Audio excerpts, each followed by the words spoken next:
મોરબીના માળિયા મિયાણામાં જશાપર ગામ પાસેથી નીકળતા બાયપાસના વિરોધમાં ખેડૂતોએ આક્રોશ રેલી યોજી।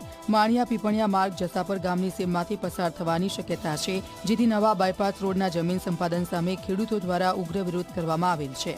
જૂનો રોડ ચાલુ હોવા છતાં નવો બાયપાસ કાઢવાનો છે, અર્થ નથી તેવી ખેડૂતોએ રજૂઆત કરી છે। વધુમાં જશાપર ગામના ખેડૂતોએ એવી પણ રજૂઆત કરી છે કે આ નવા પ્રોજેક્ટને કારણે ખેડૂતોની આજીવિકા પર સીધી અસર થશે અને સંપૂર્ણપણે ખેતી ઉપર આધારિત હોય તેવા 15 જેટલા ખેડૂતોની આશરે 101 વીઘા જમીન આ નવા બાયપાસની કપાતમાં જશે અને જે ખેડૂતોની થોડી ઘણી જમીન રહેશે તે બિનઉપયોગી બની જશે।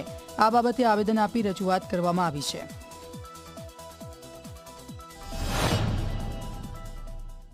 આ રોડનું કામ તાત્કાલિક બંધ કરે। જો બંધ કરવામાં નહીં આવે તો આજે તો અમારો એક નાનો કાર્યક્રમ હતો, આવેદનપત્ર હતું।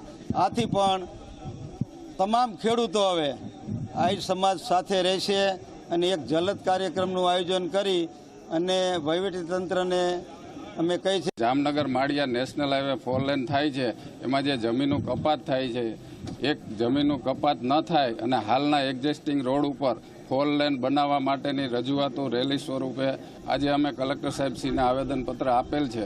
ખેડૂતો દ્વારા રજૂઆત કરવામાં આવેલી છે, એ બાબતે અમે નેશનલ હાઈવેના જે અધિકારીઓ છે એમને જે ખેડૂતોની રજૂઆત છે એ બાબતે જાણ કરશું અને યોગ્ય કાર્યવાહી થાય એ બાબતે